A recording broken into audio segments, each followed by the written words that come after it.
Olá, seja bem-vindo a mais uma aula da disciplina de Elementos da Matemática 1.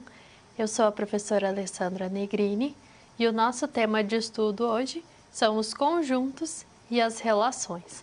Então, essa noção de conjunto, nós já temos contato com ela desde a infância, desde o momento que nós iniciamos com o processo de contagem, de certa forma nós precisamos construir conjuntos, fazer análises em relação a eles. Então, em nossa aula de hoje, nossa terceira aula, nós vamos investigar mais a fundo esse conceito, como que ele se apresenta no contexto da matemática. Mas primeiro vamos refletir em algumas situações nas quais essa ideia de conjunto ela é essencial. Então, nas ilustrações no quadro, nós conseguimos observar 3 situações.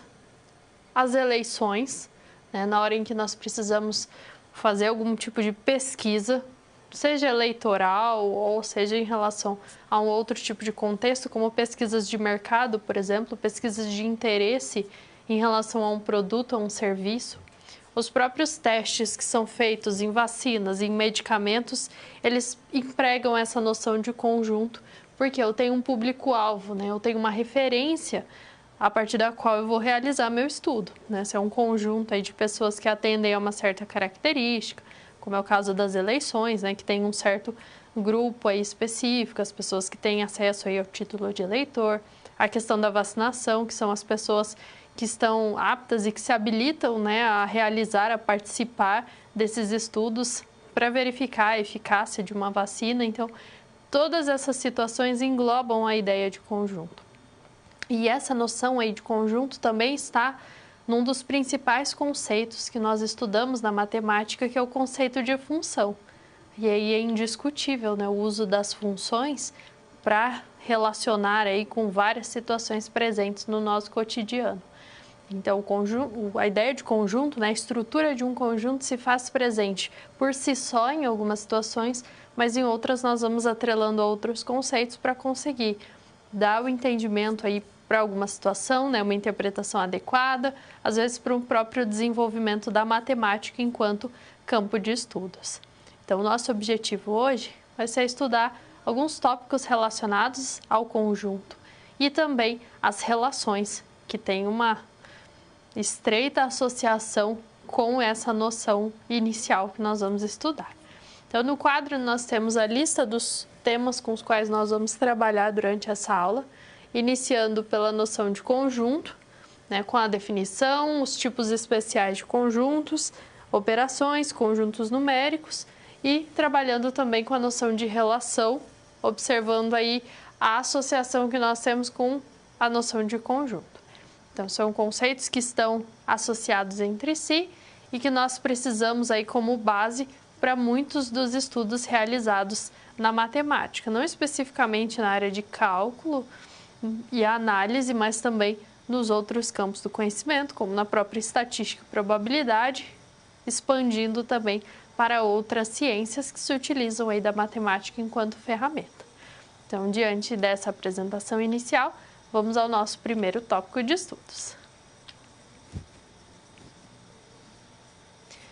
A noção de conjunto se torna algo intuitivo para nós quando nós relacionamos as situações do cotidiano.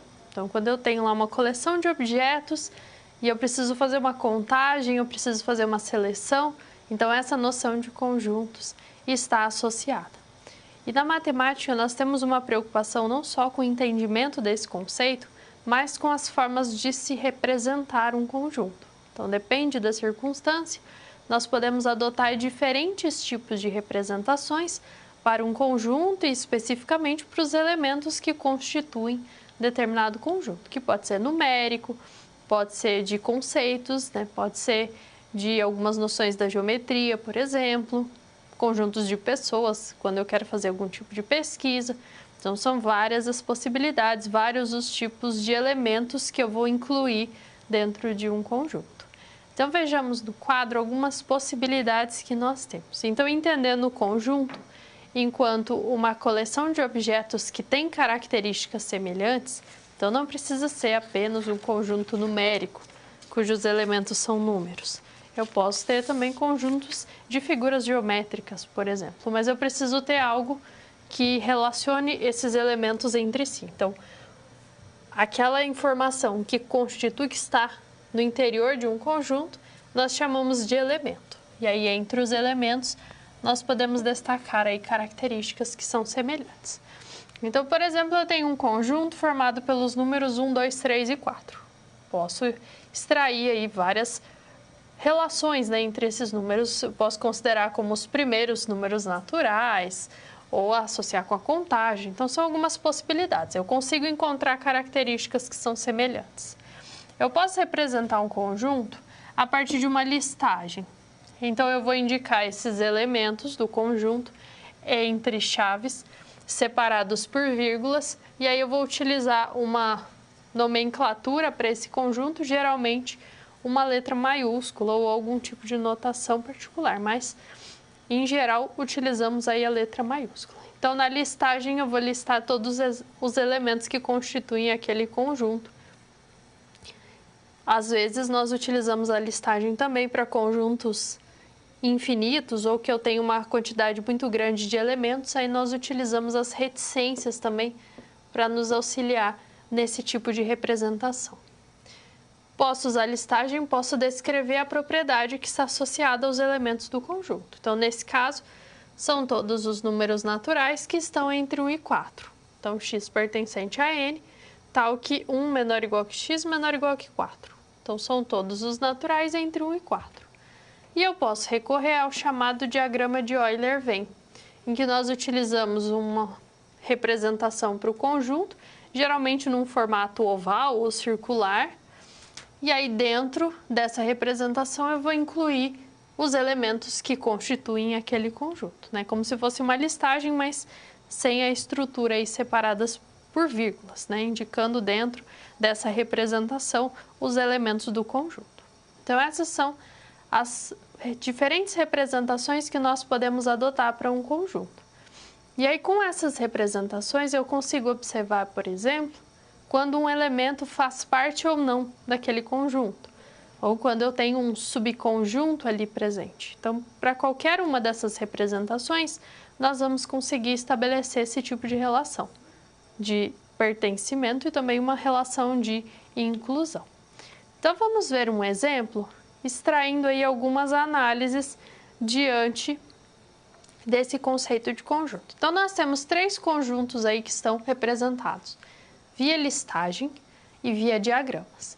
Então, eu construí um diagrama para cada conjunto e eu observo que existem elementos que são em comum entre eles. Então, eu tenho um conjunto A que contém os números 2, 4, 6 e 8, tem um conjunto B que contém o 2 e o 4 apenas, e o C que contém 1 e 6. Então, eu posso observar, por exemplo, que o número 8, ele é um número que faz parte apenas do conjunto A. O 6 é um elemento comum entre os conjuntos A e C. Os elementos 2 e 4 estão no conjunto B e também estão em A. Então, todos os elementos do conjunto B são elementos do conjunto A. Então, essas são algumas relações que nós podemos estabelecer entre os elementos de conjuntos. Então, eu posso usar a listagem e fazer as comparações, ou então eu posso construir um diagrama, principalmente quando são poucos os elementos, né? Eu faço um diagrama para entender as relações, né? Para visualizar as relações que estão presentes ali. E aí, quando eu comparo um conjunto a outro, ou um elemento de um conjunto a outro conjunto ou ao próprio conjunto, eu posso utilizar alguns tipos de relações. Então, sempre na comparação entre conjuntos, eu preciso, ou entre elemento e conjunto, eu preciso de 2 relações. Uma relação de inclusão, que está relacionada aos conjuntos, e também preciso de uma relação que trata a respeito de um elemento pertencer ou não a um determinado conjunto. Então, são 2 tipos de relações. Relações entre elemento e conjunto e relações entre conjuntos. Então, vejamos no quadro um esquema que ilustra essas 2 relações. Então, a relação de pertinência é aquela que eu estabeleço entre elemento e conjunto. Então, eu vou dizer que o número 2, por exemplo, pertence ao conjunto dos números naturais. E aí eu utilizo o símbolo específico, né, parecido com um E, mas que vai indicar a pertinência. Se eu quero dizer que um número não pertence a um determinado conjunto, por exemplo, menos 5, ele não pertence ao conjunto dos números naturais, né, porque ele é um número negativo, então eu vou traçar aí com um traço na diagonal sobre o símbolo E para dizer que ele não pertence. Essa mesma relação vale na inclusão, só que agora a inclusão é uma comparação entre conjuntos. Então, quando eu digo que todos os números naturais pertencem também ao conjunto de números inteiros, então o conjunto de números naturais ele está contido no conjunto de números inteiros, porque eu sei que todo elemento que está nos naturais está também no conjunto de números inteiros. Então, entre elemento e conjunto, eu trabalho com pertinência. Entre dois conjuntos, eu utilizo a noção de inclusão. Então, a inclusão, eu uso essa representação pelo C, né? Parecido com o nosso C, e aí vale a mesma ideia quando não é um subconjunto, né? Quando não está incluído no outro conjunto, eu uso aquele traço na diagonal. Então, aqui nós temos 3 conjuntos, o diagrama. Contemplando os 3 conjuntos, observe que o elemento A pertence ao conjunto A, então eu posso escrever essa primeira relação. Veja que o X é um elemento do conjunto C, então eu digo que ele pertence a C. Se eu olhar para o conjunto C e para o conjunto A, esse X está em C, mas não está em A. Todos os demais estão nos 2 conjuntos. Então, quer dizer que C não está contido em A, porque tem um elemento em C que não é elemento do conjunto A. Então, todos os elementos de C precisariam ser elementos de A. O conjunto formado só pelo X está no conjunto B. Então, quando eu uso essa notação em chaves, é um subconjunto, que eu estou querendo dizer, né? Um subconjunto contido em B. E aí, o Y, ele é um elemento que não pertence ao conjunto A. Então, essas são algumas relações que nós podemos estabelecer, mas podemos, a partir desse exemplo, extrair outras ainda. Mas sempre lembrando que eu vou utilizar o pertence entre elemento e conjunto e o contido entre 2 conjuntos. No contexto de estudo dos conjuntos, existem alguns casos particulares, né? Alguns tipos especiais de conjuntos com os quais nós podemos nos deparar ao longo dos nossos estudos. Então, esses conjuntos, né, são elencados aí no quadro, em um esquema, e que podem surgir em várias situações. Então, o conjunto vazio, o conjunto unitário, o conjunto universo e o conjunto das partes, né, são conceitos que surgem quando nós relacionamos conjuntos. Da mesma forma como eu vou trabalhar com operações entre conjuntos, acabam surgindo conjuntos desse tipo. Então, vamos acompanhar aí o primeiro conjunto, que é o conjunto vazio. O próprio elemento nos diz vazio, então não tem nenhum elemento. E uma característica importante desse conjunto é que ele está contido em todo o conjunto. Então, o vazio, ele está no interior de qualquer conjunto. As notações que nós utilizamos, ou essa notação, né, a mais tradicional para conjunto vazio, ou eu posso indicar em um par de chaves sem nenhum elemento entre elas. Então, isso denota um conjunto que é vazio. Mas nem sempre o conjunto vazio aparece dessa forma, né? Às vezes ele aparece a partir de uma definição, por exemplo, né? Se eu disser que x é um número real, tal que x ao quadrado é menor do que zero, então eu sei que x ao quadrado, em R, ele é sempre maior ou igual a zero. Para ele ser menor do que zero, ele teria que ser um número negativo. Então, por exemplo, x ao quadrado igual a menos 1. Aí seria um valor de x para o qual x quadrado seria negativo.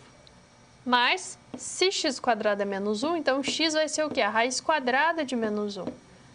Raiz quadrada de número negativo não está definida em R. Está definido só no conjunto de números complexos. Então, às vezes, a definição de um conjunto vazio ou de um outro tipo de conjunto vem de uma propriedade. Então, eu defini o meu conjunto, eu vou observar os seus elementos. Se não tem nenhum elemento que satisfaz aquela condição, então ele vai ser um conjunto vazio. E aí depois eu posso especificar, né, dizendo que aquele conjunto é igual ao vazio, só para reforçar esse conceito. Mas ele pode surgir a partir de algum estudo, quando eu não tenho uma solução para uma equação, por exemplo. Então, eu posso construir conjuntos vazios nesse contexto. Então, esse é o primeiro conjunto aí com o qual nós vamos trabalhar, né? Conjuntos especiais que nós podemos destacar. O segundo conjunto é aquele que contém um único elemento, que é o chamado conjunto unitário. Então, o conjunto unitário sempre vai ser um conjunto que vai conter um único elemento. E aí nós precisamos tomar cuidado, porque às vezes esse elemento único vai ser um conjunto e não necessariamente um elemento, porque eu posso construir um conjunto de conjuntos. Isso é plausível. Então, por exemplo, o conjunto A formado só pelo número 4, ele é um conjunto unitário. O conjunto B formado só pelo conjunto com os números 1 e 0, ou 0 e 1, poderia colocar em outra ordem, ele também é um conjunto unitário, porque ele só tem esse elemento, né? Ele só tem o conjunto formado pelo 1 e 0. O C também é um conjunto unitário, porque quando eu resolvo essa equação, né, x ao quadrado igual a 4, então eu sei que x pode ser mais ou menos 2. Se ele for 2 ou menos 2, ele vai ser solução da equação. Só que eu estou no conjunto de números naturais, então eu não tenho números negativos. Então, esse conjunto C, na verdade, é o conjunto formado só pelo número 2. Então, ele vai ser um conjunto unitário. Tá? O unitário a gente sempre analisa no sentido de um conjunto que seja não vazio. Tá? Ele vai ter um elemento. Nós sabemos que o vazio está contido em qualquer conjunto. Mas quando eu penso no conjunto unitário, vai ser um elemento que vai obrigatoriamente existir naquele conjunto. Então, ele é unitário nesse sentido. Eu vou ter um elemento exatamente ali dentro. Mas, se for um conjunto de conjuntos, eu posso pensar na existência do vazio também. Mas aí nós não encaixamos nesse contexto. Vamos à nossa próxima definição. O conjunto universo, ele é o conjunto base que nós vamos utilizar para algum estudo. Então, o conjunto universo é um conjunto do qual pertencem todos os elementos que nós pretendemos estudar. E aí utilizamos geralmente a letra U aí, com algumas representações, algumas fontes diferenciadas, mas é a letra U que indica esse conjunto. Então, vamos supor que eu queira fazer um estudo no conjunto de números inteiros. Então, no começo do meu estudo, eu vou definir o meu conjunto universo como sendo os inteiros. E aí, tudo que eu for definindo, estudando, eu vou tomar como base esse conjunto universo. Então, aí eu já pré-defini os inteiros, então eu sei que qualquer estudo que decorrer ali, ele vai ser sempre um estudo baseado no meu conjunto universo, no conjunto de números inteiros ou em outro tipo de conjunto. E aí, o último conjunto especial que nós temos é o conjunto das partes. Então, para definir um conjunto das partes, eu vou estruturar um certo conjunto com alguns elementos, e aí eu vou construir todos os subconjuntos a partir dos elementos que eu defini. Tá? O conjunto base que eu vou tomar vai ser o conjunto, vou chamar aqui de K, por exemplo. Então, o conjunto das partes associado a ele vai ser o P de K. É como se fosse uma função aplicada aí ao nome do conjunto que eu tomei como referência. Então, por exemplo, o conjunto A é formado pelos números 1 e 2. O conjunto das partes de A vai ser formado por todos os subconjuntos que eu posso extrair dali. Então, pode ser, né, o subconjunto como o vazio, o conjunto que só tem o número 1, que só tem o número 2 e o conjunto que tem o 1 e o 2. Se eu tivesse o 3 ali, eu teria um conjunto com 1, com 2, com 3, um conjunto só com 1 e 2, com 1 e 3, 2 e 3 e um conjunto com todos eles. Então, são todos os conjuntos que eu consigo extrair a partir daqueles elementos. Então, o conjunto das partes, na verdade, é um conjunto com todos os possíveis subconjuntos que eu consigo definir a partir do meu conjunto de referência.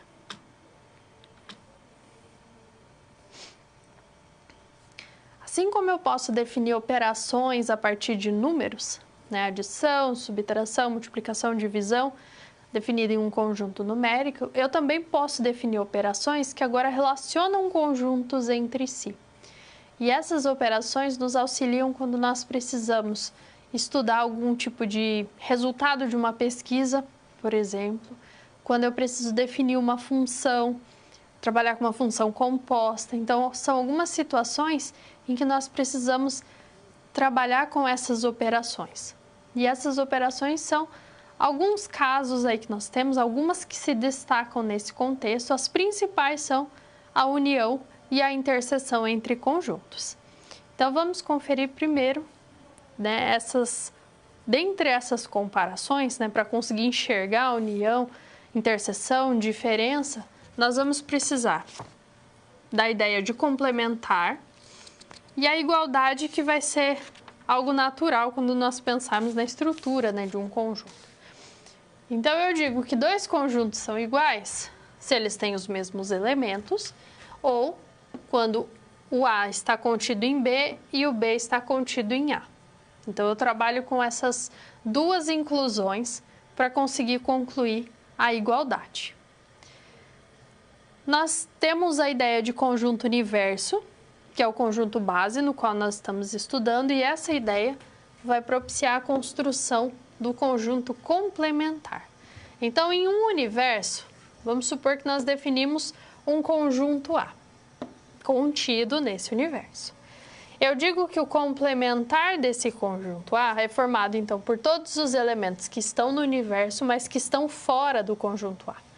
Então, eu posso denotar como A com esse sobrescrito C, ou C com A e o U, ou com o U menos A. Então, são três notações diferentes para representar o complementar. Então, ele é formado por todos os elementos do universo que não estão no conjunto A, que estão fora desse conjunto A. Então, tendo o meu universo, eu consigo definir os conjuntos e eu consigo trabalhar com essa ideia aí de complementar, né, com essa relação que nós conseguimos estabelecer.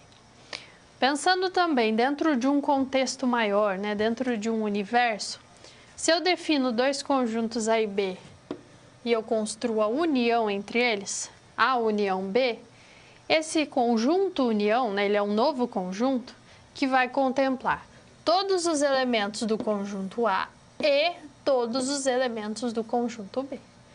Então, eu digo que um elemento vai pertencer à união se ele pertencer ao conjunto A ou se ele pertencer ao conjunto B. Então, para estar na união, o elemento tem que estar em um desses dois conjuntos ou nos dois conjuntos ao mesmo tempo. Já na interseção, eu tenho que a interseção entre A e B, entre dois conjuntos A e B, ela é formada somente pelos elementos que estão nos dois conjuntos ao mesmo tempo. Então, um elemento X é elemento da interseção se ele pertencer ao A e pertencer ao B ao mesmo tempo. Então, veja que na união eu vou trabalhar com todos os elementos que eu tenho ao mesmo tempo. Então, ou está em um conjunto, ou está no outro, ou está nos dois, vai estar dentro da união. E, por outro lado, a interseção, eu só trabalho com os elementos que são comuns, que fazem parte aí dos dois conjuntos com os quais eu estou trabalhando, ou mais conjuntos também. Tá? A definição nós tratamos para dois, tanto, né, para a união, para a interseção, o complementar referente a um, mas eu posso também estender a diferentes quantidades de conjuntos dentro aí de um mesmo universo. Retornando ao quadro, nós temos um outro conjunto, uma outra operação que pode ser estudada entre conjuntos, que é a diferença. Então, eu posso trabalhar nessa ordem aqui, A menos B. Os elementos desse conjunto diferença A menos B são aqueles que pertencem ao conjunto A, mas não pertencem a B. Então, X pertence a A e X não pertence a B. Então, eu vou tomar, né, todos os elementos e vou excluir todos aqueles que pertencem ao conjunto B. Isso se eu tomar a ordem A menos B, mas eu também posso tomar a ordem B menos A. E aí a definição muda, né? Vai ser os X pertencente a B e X não pertencente ao A. Então, a ordem aqui ela é importante. Se é A menos B, são os elementos de A que não estão em B. Se é B menos A, são os elementos de B que não estão no conjunto A. E com base nessas ideias, então vamos ver algumas relações a partir desse diagrama. Então, eu posso considerar, por exemplo, a união entre os conjuntos B e C. Então, o conjunto B tem os elementos x e y, o conjunto C tem os elementos A, D e X. Então, a união eu vou considerar todos os elementos, mesmo que ele esteja num conjunto só. Então, vai ser formado aí pelo A, D, X e Y. A interseção, por outro lado, são só os elementos que são comuns. Então, quando eu considero a interseção de A com C, eu vou olhar só para os elementos que estão nos dois conjuntos ao mesmo tempo, que nesse caso são os elementos A e D, porque o C e o B são exclusivos de A e o X é exclusivo do conjunto C. Em relação à diferença, o A menos C, eu vou incluir os elementos de A que não estão em C, que nesse caso serão os elementos B e C. Já a diferença B menos C são os elementos que estão em B, mas não estão em C. E aí, nesse caso, nós só temos o elemento Y. Então, veja que na diferença, o primeiro conjunto é o conjunto cujos elementos eu vou manter e o segundo conjunto são os elementos que eu vou descartar. Então, eu preciso dessa ordem para identificar corretamente qual é o tipo de diferença. Às vezes, eu vou até obter o mesmo resultado, mas geralmente quando eu troco a ordem desses conjuntos, os resultados são diferentes.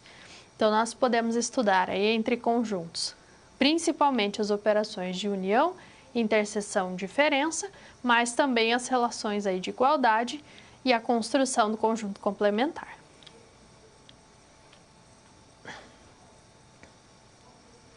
Vejamos um exemplo de aplicação dessa teoria envolvendo conjuntos, as relações que podem ser estudadas, os diagramas e como que tudo isso se aplica em uma situação prática.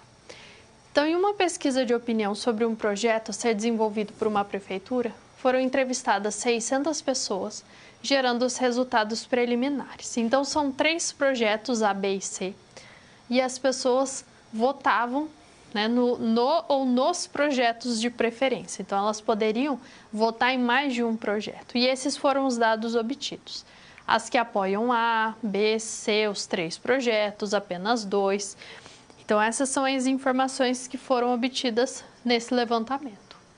E aí, nós queremos determinar quantas pessoas apoiam apenas o projeto A, os que apoiam apenas os projetos A e C e os que não apoiam o projeto B. Então, nós queremos determinar quantidades. E aí, nós precisamos ficar atentos à forma como a informação é apresentada. Porque se eu digo que uma pessoa, um conjunto de pessoas apoiam o projeto A, eu não estou dizendo que elas apoiam apenas o conjunto A. Pode ser que elas apoiem B, ou C, ou os 3 projetos.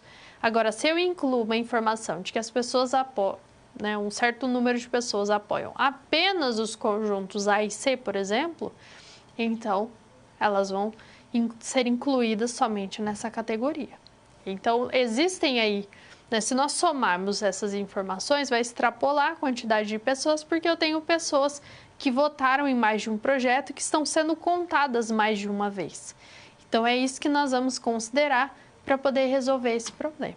Então, vamos ao quadro pensar primeiro nas possibilidades que nós temos. Então, essas são as informações que nós temos. Sabendo que são 600 pessoas no nosso conjunto universo. E aí, observe o detalhe que para os projetos A e C, B e C, não teria uma indicação específica, mas entre o A e B tem o apenas. Então, esse apenas descarta as informações ou as pessoas que apoiam também o projeto C. Então, quando aparece o apenas, nós temos que tomar um cuidado específico aí para não incluir pessoas que não responderam aí ou que optaram pelo projeto C e que não podem ser incluídas nesse caso. Então, a nossa ideia aqui vai ser construir diagramas, mas diferente do modo tradicional em que os diagramas nós utilizamos para poder identificar, né, os elementos do conjunto, já que são 600 pessoas aí para avaliar, então nós vamos identificar nesse diagrama, para cada região que é formada, o número de pessoas específica daquela parte. Então, as pessoas que apoiam apenas o projeto A, ou o projeto A e o B. Então, nós vamos utilizar o recurso do diagrama para poder contabilizar essas pessoas, sabendo que algumas estão sendo contadas mais de uma vez. Então, nós vamos precisar eliminar essas informações que estão duplicadas. São 3 projetos, então nós vamos construir um diagrama, né, uma representação para cada conjunto, o conjunto do projeto A, do B e do C, e nós vamos manter todas as interseções ali possíveis. E identificar, então, quantas pessoas estariam associadas a cada região, ou seja, a cada tipo de resposta. Então, nós vamos começar pela parte central, que vai ser referente àquelas pessoas que votaram nos 3 projetos. Então, aquelas pessoas nós sabemos que optaram pelos 3, então ela está na interseção dos 3 conjuntos ao mesmo tempo. Então, a partir daí, nós vamos avaliar todas as demais regiões desse diagrama. Então, retornando, se nós olharmos para os dados, as pessoas que apoiam os 3 projetos são 46 pessoas, que é essa parte central. Para as pessoas, né, que apoiam apenas os projetos A e B, então são 64 pessoas, eu vou incluir essa resposta nessa região que contempla a interseção dos conjuntos A e B, com exceção do conjunto C. Então, é apenas essa região aqui que engloba os conjuntos A e B, mas descartando a região C, porque eu não quero as pessoas que responderam o C. Então, aí nós temos o 46 e o 64. Nós temos as pessoas que responderam, que apoiam os projetos A e C, mas pode ser que alguma ali apoie o B também. Então, nesses 87, eu preciso descartar aquelas 46 que eu já contei, que são as 46 centrais. Então, 87 menos 46 vai dar 41. Então, essas 41 pessoas agora, elas apoiam apenas os projetos A e C. Então, por isso que eu incluí na interseção fora da região referente ao projeto B. Então, aqui nós já temos as interseções, né, de todos os conjuntos, entre A e B apenas e entre A e C apenas. Temos um total aí de 240 pessoas que apoiam o projeto A.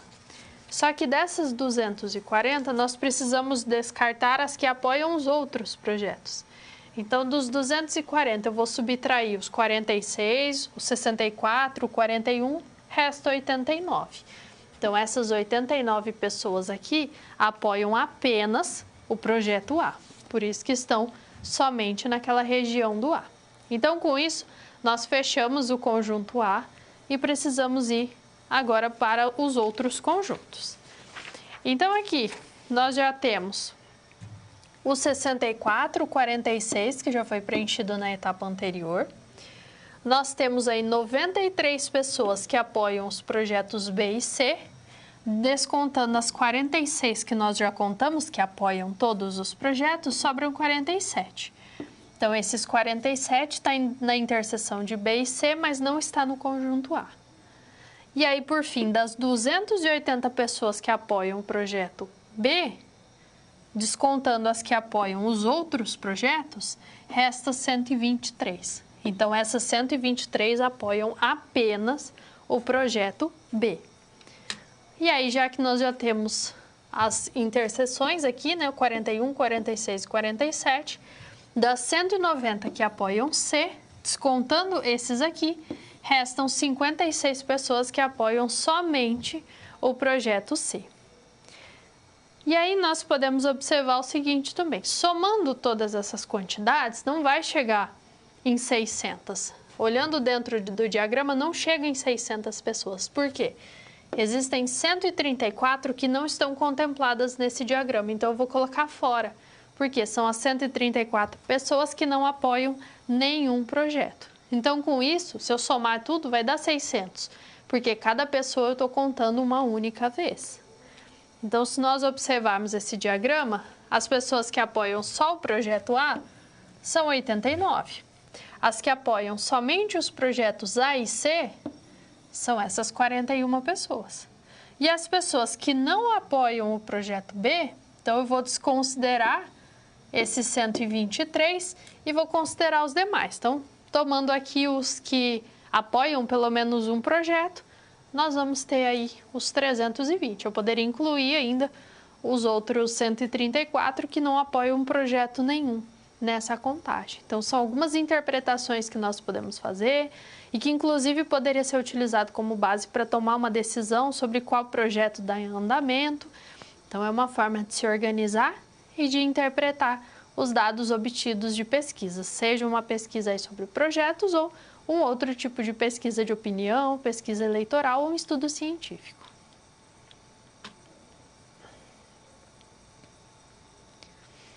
Considerando a noção de conjunto, as operações que podem ser definidas, então agora nós temos a nossa atividade, acompanhe o enunciado. Então nós temos aí 3 conjuntos A, B e C e algumas relações, algumas operações que foram construídas.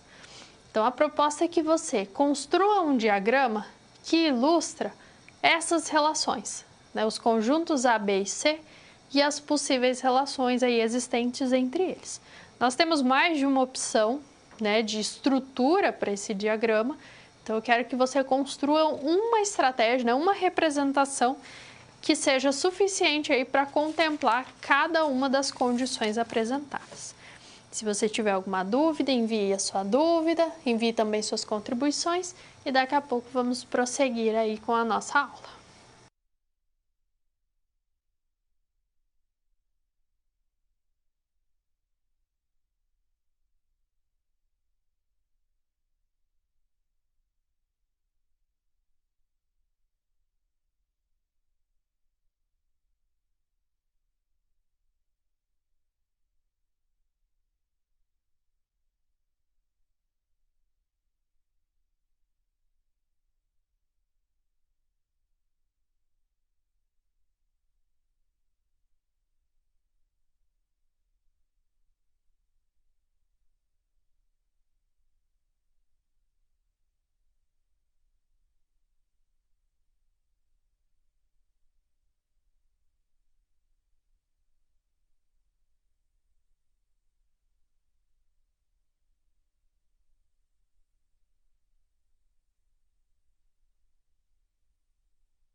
Nessa atividade nós precisamos construir diagramas, representações para esses conjuntos, sem a preocupação com os elementos, mas sim com o tipo de relação que nós queremos evidenciar a partir do diagrama.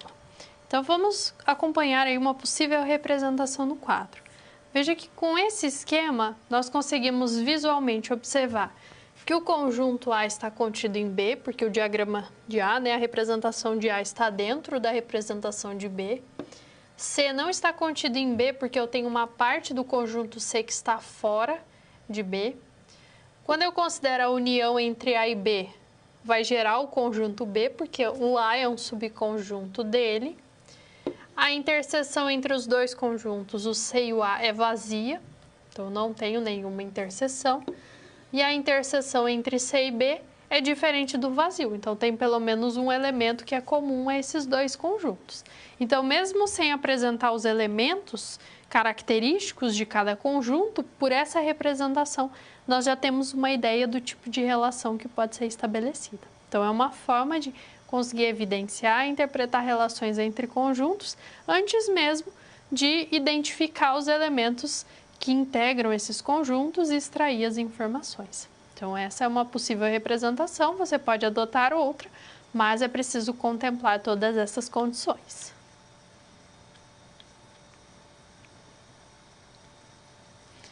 Associado à noção de conjunto, então a principal referência que nós temos é a noção de conjunto numérico, né? Principalmente o conjunto dos números naturais, que é aquele que nós temos o maior contato, né? O primeiro contato com a noção de número, né? A ideia de número.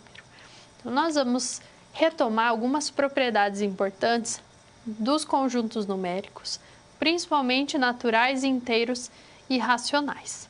Então, vamos iniciar pelos naturais, pensando primeiro nessa representação. Então, usualmente, inclusive, né, na educação básica, nós adotamos os naturais partindo de zero.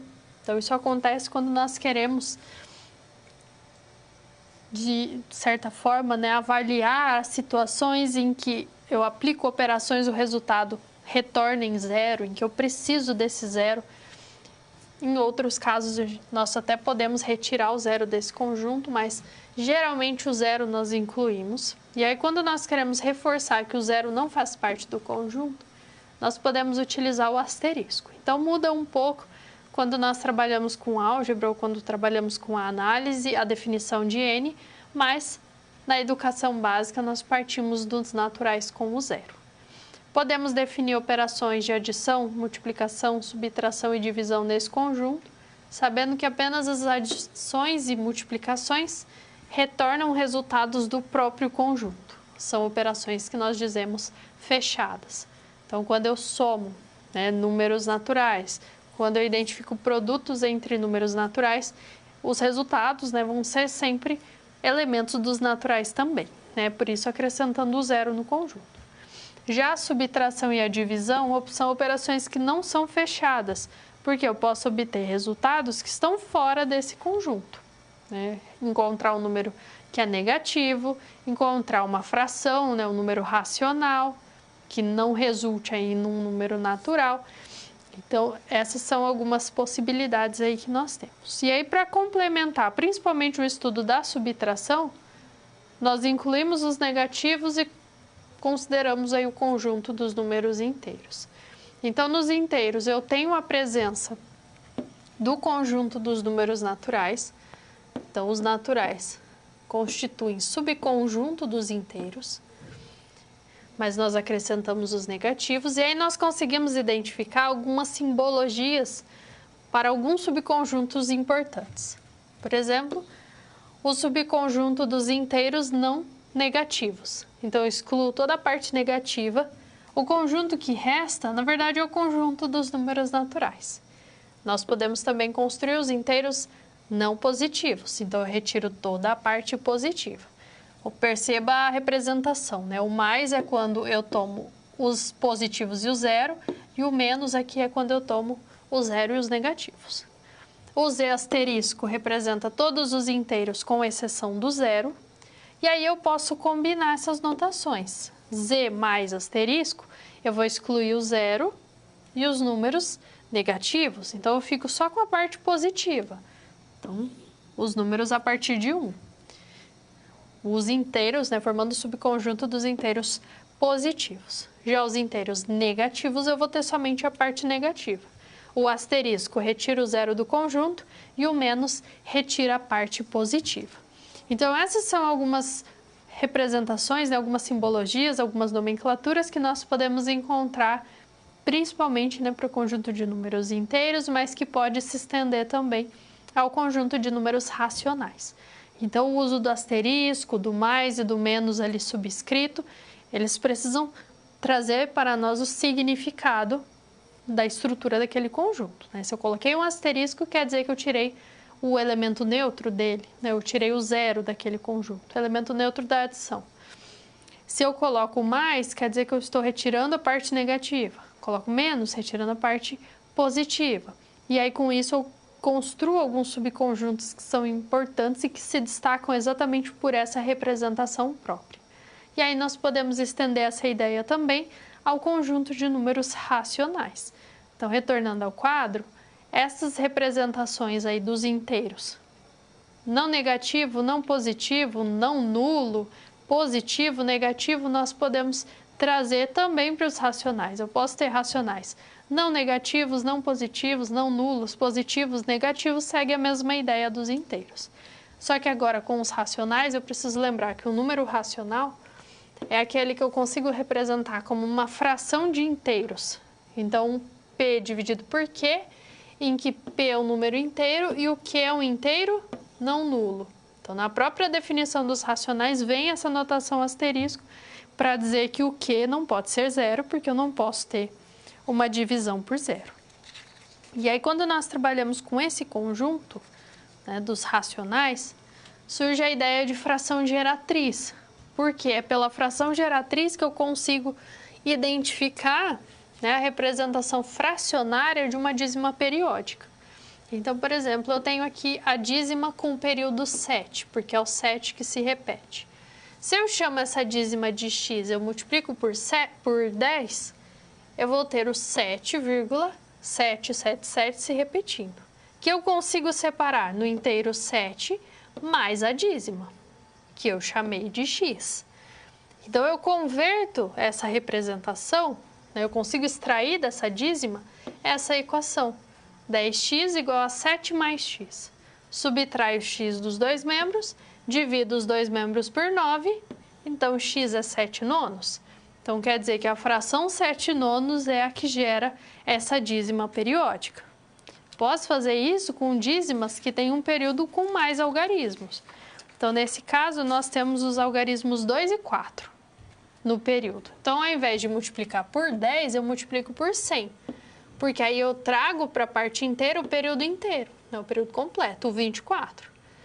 Vou separar esse número em 24 mais a dízima, e a dízima eu chamei de y, e construo também uma equação 100y igual a 24 mais y, para conseguir determinar o y. Então, o y, 24,99 ou 8,33 avos, então essa é a dízima periódica que retoma aí, né, a fração geratriz que retorna a dízima periódica que foi apresentada. Então, essas representações aí surgem nesse contexto de números racionais. Então, eu consigo, para cada racional, uma fração correspondente. Então, mesmo que seja uma dízima, eu consigo resgatar a fração geratriz associada a ela por procedimentos semelhantes a esse, multiplicando sempre por uma potência de 10 que seja coincidente aí com a quantidade de algarismos que nós vamos ter no período da dízima periódica.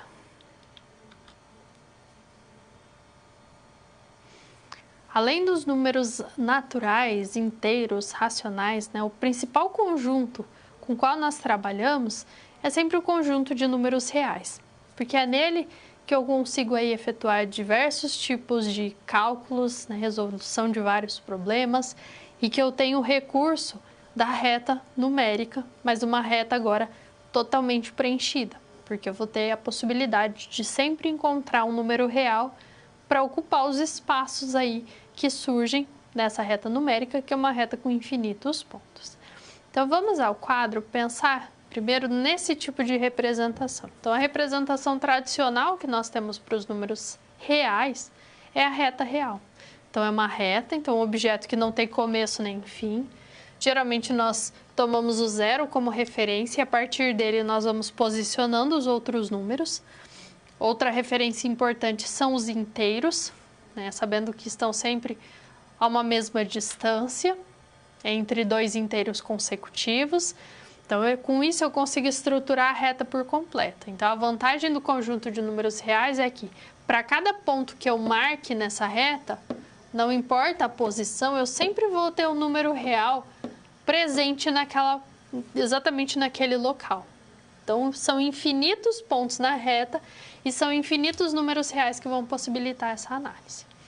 Quando eu tomo apenas uma parte dessa reta entre dois números, eu consigo construir um intervalo. Ou, para pontos que sejam maiores do que um certo número ou menores, eu também posso ter uma noção de intervalo, mas agora intervalo ilimitado. Então, para esse intervalo, né, que é essa região que eu tomo na minha reta, eu posso ter essas duas caracterizações. Então, pensando entre dois pontos. Então, quando eu defino um intervalo entre dois pontos, eu tenho esse contexto aí de intervalos limitados. Então, vamos considerar dois números A e B, quaisquer números reais, em que A é menor do que B. Então, pode ser qualquer par de números aí, mas que sejam diferentes, para a gente ter um intervalo não degenerado. Então, eu tenho esses dois pontos, eu posso construir um intervalo de A até B, incluindo o A e o B. E aí, nós utilizamos essa notação com A, vírgula B, né? A e B separados por vírgulas entre colchetes. Porque aí eu especifico que o meu conjunto, né, o meu intervalo, vai de A até B e inclui esses dois extremos. O A e o B são parte do meu intervalo. Quando eu quero só os números que estão entre e que são diferentes de A e B, eu vou utilizar parênteses ou então os colchetes apontando para fora. Então, é uma outra anotação que você pode encontrar. E aí eu tenho o conjunto, né, x pertencente a R, tal que x é maior do que A, menor do que B. E eu vou excluir esses dois extremos. Quando nós temos aqui o intervalo fechado, né, que inclui os dois extremos, nesses extremos eu vou utilizar bolinha fechada, né, totalmente preenchida. Então, eu uso a representação circular totalmente preenchida para dizer que aquele número inclui no conjunto. E aí, quando o número não inclui, eu utilizo bola aberta. Então, uma representação aí circular sem o seu preenchimento, tá? Só o contorno. Isso vai denotar para nós que A e B não são parte do conjunto, só os números que estão entre. E eu posso também tomar intervalos que sejam fechados para um extremo ou para outro. Então, eu incluo só o B, eu incluo só o A. Lembrando que quando eu incluo o extremo, eu coloco colchetes ali junto a ele. Quando eu vou excluir, eu considero só números que são maiores ou menores do que ele, eu vou considerar o parênteses para representar. Então, isso aqui para intervalos que são limitados. Mas eu posso ter intervalos que são ilimitados. E aí, eles podem variar até menos infinito ou até mais infinito. Então, eu posso construir um intervalo formado por todos os números reais menores ou iguais a B. Veja que é bola fechada, então eu estou incluindo o B. Então, eu vou denotá-lo como o intervalo de menos infinito até B com colchetes. No menos infinito e no mais infinito é sempre parênteses, tá? Nunca vai ser fechado, porque o infinito não é um número, né? Ele é uma noção que nós utilizamos na representação. Então, ele não vai ser fechado naquele lado, ele sempre vai ter a notação de aberto. Então, eu posso incluir o B, posso excluir o B também, né? Colocando o intervalo aberto aí de menos infinito a B. Posso tomar os números reais que são maiores do que A. Então, bola aberta no A vai ser uma semirreta, né? Partindo de A até mais infinito. E aí, a notação do intervalo de A até mais infinito. E posso incluir o A, e aí vai ser colchetes para o A, variando até mais infinito. Esses são os 4 casos de intervalos ilimitados. E aí, nós vamos trabalhar com a noção de semirreta, né? Eu tenho uma origem, mas ela vai tender indefinidamente ou a mais infinito ou a menos infinito. Eu não vou ter uma limitação, assim como eu tenho nos intervalos limitados. Então, essa é a representação mais tradicional que nós adotamos dentro do conjunto de números reais. É a noção da reta real, da reta numérica e dos seus subconjuntos, que são os intervalos limitados ou ilimitados. E aí, para concluir todas as relações, né, que nós temos entre os conjuntos até os reais, nós podemos utilizar diagramas também. Então, veja no quadro um diagrama que nós temos para comparar os conjuntos numéricos mais conhecidos, né, e mais utilizados. O conjunto de números reais é aquele que contempla todos os números racionais, irracionais, inteiros, naturais.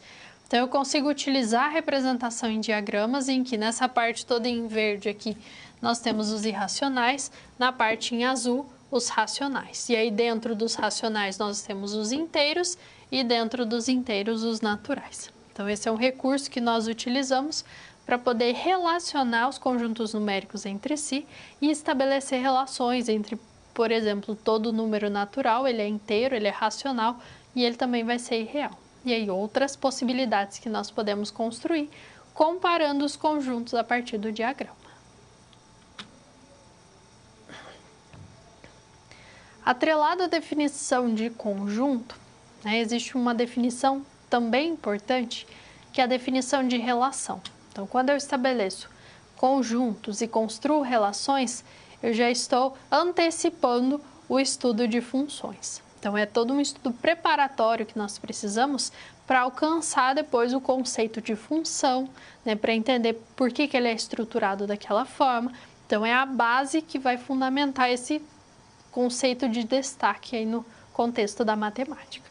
Então, vamos ao quadro entender o que é uma relação, mas partindo primeiro da noção de produto cartesiano, porque é dela que vem, né, essa definição de relação. Então, o produto cartesiano, ele é estabelecido a partir de dois conjuntos ou de um conjunto com ele mesmo. Então, esse produto cartesiano A, cartesiano B, uso o sinal da multiplicação, né, relacionado a esse conjunto, ele vai definir, então, um outro conjunto cujos elementos são pares ordenados. Então, todos os elementos do produto cartesiano são pares ordenados, x, y, em que x pertence ao primeiro conjunto e y pertence ao segundo.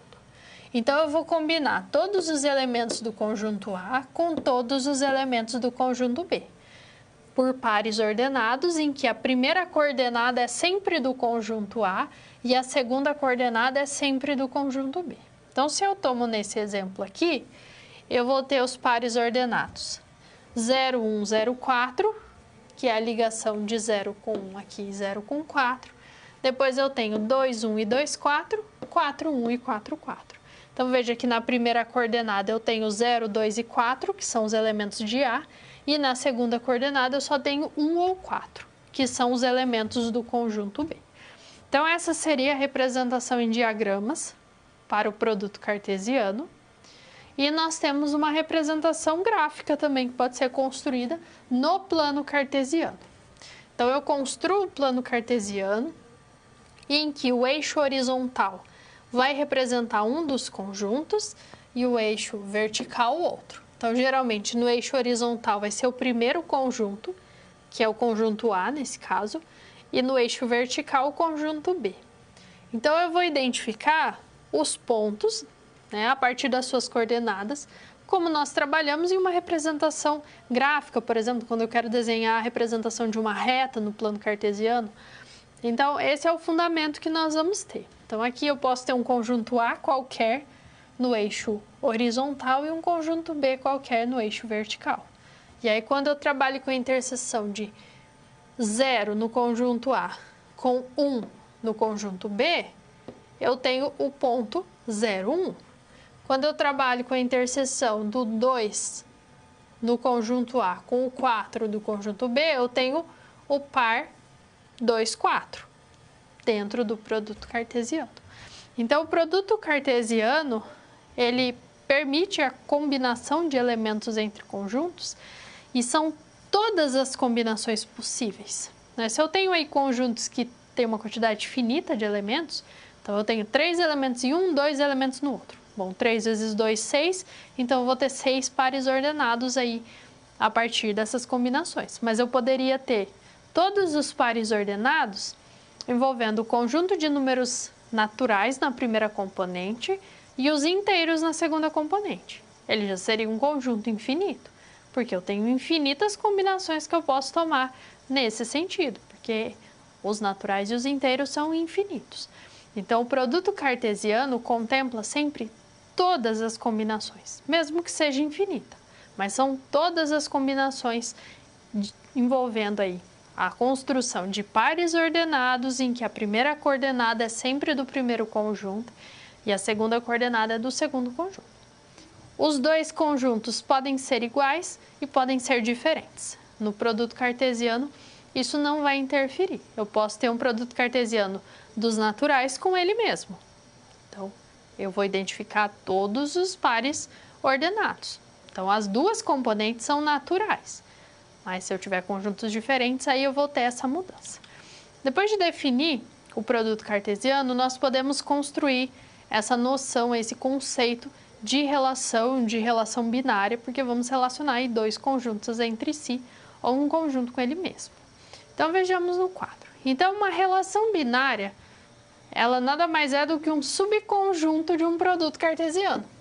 Então, eu defini um produto cartesiano com todos os pares ordenados possíveis. Quando eu tomo uma parte desses elementos, ou todos os elementos também, eu vou construir um subconjunto e esse subconjunto eu chamo de relação. Quando eu digo que um par AB pertence a essa relação R, eu posso usar essa notação ARB. Então, aqui no meio, entre o A e o B, eu uso a nomenclatura da minha relação, que vai ser uma letra maiúscula. Geralmente, R e S são as que nós utilizamos. E quando eu tenho um conjunto A e o B iguais, eu digo que a minha relação R é uma relação sobre A. Então, quando eu tenho algo do tipo R contido no produto cartesiano de A com A, então os dois conjuntos da primeira e da segunda coordenadas, eles são iguais ao conjunto A, então eu digo que essa relação é uma relação sobre A. Então, os dois conjuntos aí são iguais, tanto para a primeira quanto para a segunda coordenada. E aí nós temos algumas propriedades para uma relação binária sobre A. Então, quando uma relação está definida, né, em A cartesiano A, então é um subconjunto desse produto cartesiano, a relação ela vai ser classificada como reflexiva se eu tiver todos os pares x pertencente a R. Então, eu tenho todos os pares em que a primeira e a segunda coordenada são iguais, isso para todo elemento de A. Então, se for os naturais, eu tenho o par 0, 0, 1, 1, 2, 2, 3, 3, 4, 4 e assim indefinidamente, porque eu preciso ter isso para todos os números do meu conjunto. Eu digo que a relação ela é simétrica se quando eu tomo um par xy, o contrário está ali também. O yx está na relação. E aí eu só olho para os elementos que estão na relação. A antissimétrica é aquela em que, se o par xy está na relação e o yx está na relação também, então x tem que ser igual a y. Isso quer dizer que, se eu tenho o par 1, 2 na relação, eu não posso ter o 2, 1. Se eu tenho o 3, 5, eu não posso ter o 5, 3. Aí ela vai ser antissimétrica.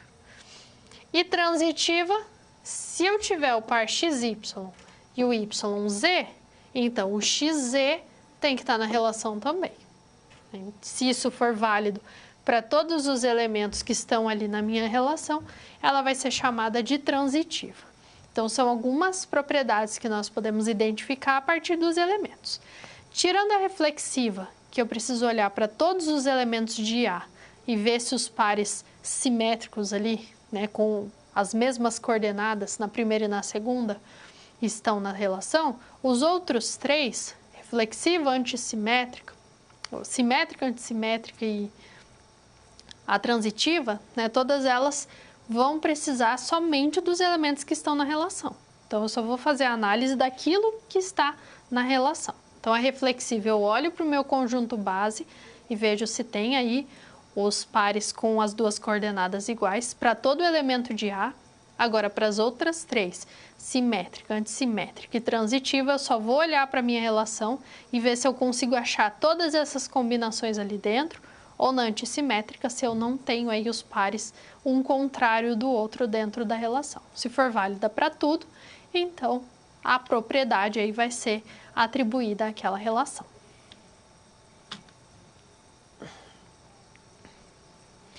vejamos como podemos aplicar essa ideia de relação binária, um subconjunto de um produto cartesiano, para interpretar uma situação-problema. Então, nós temos aqui alguns dados relativos a saneamento básico e a questão de saúde, né, relacionados aí a uma certa prefeitura. Então, foi feita uma coleta de dados sobre os valores em reais que são direcionados ao saneamento básico por pessoa por ano, aí no intervalo de 2009 a 2015, e também um estudo em relação ao número de consultas que são registradas nos postos entre 2010 e 2016, associadas aí a doenças relacionadas ao saneamento básico, que são ocasionadas aí por problemas de saneamento básico. Então, com esses dados, nós queremos analisar, estabelecer uma comparação entre eles, e o objetivo é responder se será que tem um impacto na saúde dos habitantes os investimentos que são feitos em saneamento básico? Será que eu acho alguma relação entre número de consultas em função aí do saneamento básico, né, com base nesse saneamento? E para isso, nós precisamos tomar duas condições como fundamentais. Então, os resultados na saúde sofrem impacto no ano seguinte ao que houve o investimento em saneamento. Então, o impacto do investimento em 2010 é verificado só em 2011, em relação ao número de consultas. E o indicativo de uma população sadia é o menor número de consultas nos postos de saúde. Então, nós precisamos primeiro comparar os dados presentes aí nos dois quadros, em relação a consultas, em relação aos investimentos, e depois comparar esses dois quadros entre si. E para isso nós vamos utilizar relações. Então, nós vamos relacionar primeiro o ano, né, com cada tipo de informação, e depois as informações entre si, sabendo dessa questão do impacto, né? O que eu investi em 2009, eu só observo o retorno no ano seguinte, no ano de 2010, e assim por diante. Então, vamos usar o quadro, pensar primeiro em uma relação referente ao investimento em saneamento. Então, para cada ano, tem um investimento aí médio por pessoa em saneamento básico. Então, nós vamos construir uma relação, que é um subconjunto, então, do produto cartesiano, em que o conjunto A, se eu penso numa relação A por B, o conjunto A são os anos e o B, os investimentos em saneamento. Então, o valor médio aí que é direcionado a cada pessoa. Então, vou construir os pares ordenados relacionando sempre o ano com o valor correspondente. O ano com o valor correspondente, e isso para cada um dos dados que são apresentados, de 2009 até 2015. E essa vai ser a nossa relação R. Agora, nós vamos fazer o mesmo com a questão do número de consultas. Então, eu tenho os dados de 2010 a 2016 e o número de consultas correspondente. Então, vou construir pares ordenados que relacionam o ano com o número de consultas. Então, faço essa construção e aí eu vou construir essa relação S, eu vou chamá-la de S.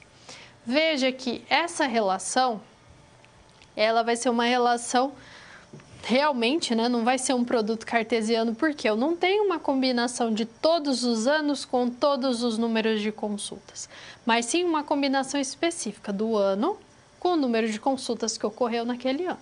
Então, se eu fosse pensar em produto cartesiano, eu pensaria em todas as combinações possíveis, mas aqui eu estou no contexto de uma relação, porque eu só quero o ano com o valor do investimento aí correspondente.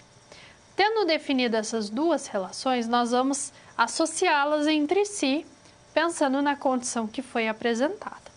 Então, vamos ao quadro observar o seguinte.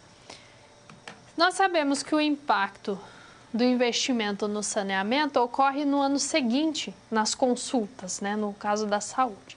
Então, o investimento que foi feito em 2009, eu só vejo o retorno dele em 2010.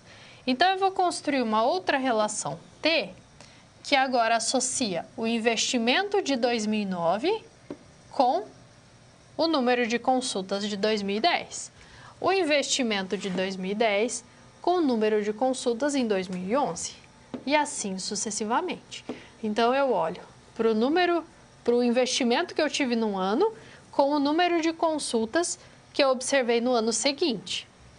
E aí, com isso, nós vamos ter um conjunto aqui relacionado ao investimento em saneamento e consultas. Então, eu posso construir um gráfico para ilustrar essa relação.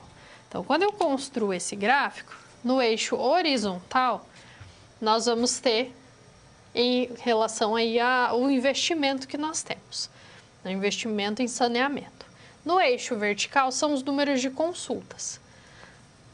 O gráfico vai ser um conjunto de pontos, né? Eu não posso ligar porque eu não tenho informações intermediárias. Eu só tenho essas informações aqui.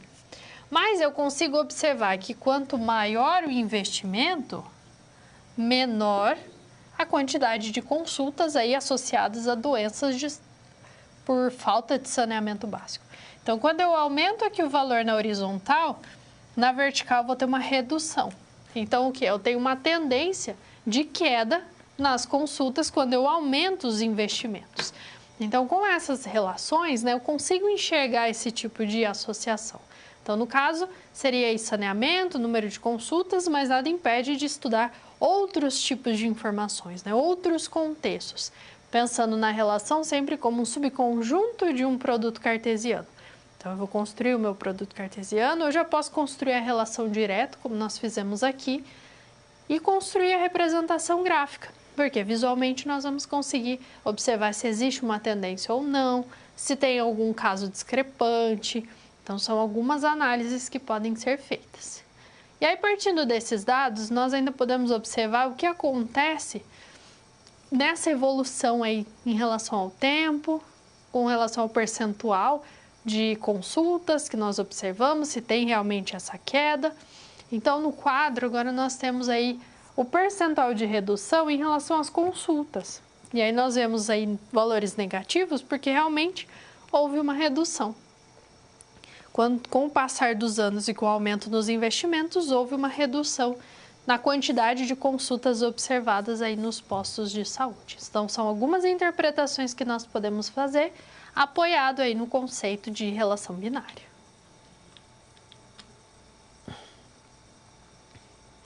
Contemplando o estudo que fizemos em relação aos intervalos de números reais, as noções entre conjuntos, as operações entre conjuntos, vejamos a nossa atividade. Então, nós temos alguns conjuntos aí, A, B e C, e eu quero que você pense quais seriam os elementos desse conjunto diferença. A menos B interseção C. Como que nós podemos analisar? Que tipo de recurso podemos utilizar? E observem que todos esses conjuntos estão relacionados a intervalos de números reais, limitados ou não. Então, pense nessa atividade, envie suas contribuições e dúvidas e daqui a pouco retornamos.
resolver essa atividade, uma estratégia que nós podemos seguir é a representação de cada conjunto desses na reta numérica, fazendo um comparativo entre eles, pensando nas operações que foram definidas, até chegar na representação para o conjunto resultante nessa reta real. E aí retornamos então para a notação em descrição de propriedades, que seria a mais adequada nesse caso. Então vamos ao quadro pensar no formato, na estrutura de cada conjunto. Então o conjunto A, eu tenho um intervalo de 1 até 5, que é fechado somente em 5. Então nós temos na reta real esse intervalo de -1 a 5, com bola fechada em 5, bola aberta em -1.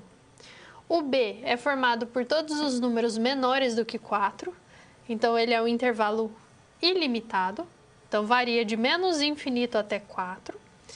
E o conjunto C é o intervalo aberto de 1 até 2, então aberto aqui nos dois extremos. Então esses são os três conjuntos. Então eu construo uma reta numérica para cada um deles, comparando e mantendo a mesma ordenação. Eu posiciono o 0 no mesmo local para as três retas e os demais números envolvidos. Então aqui eu só considerei o -1, o 1, o 2, o 4 e o 5, que são os extremos que estão relacionados ali.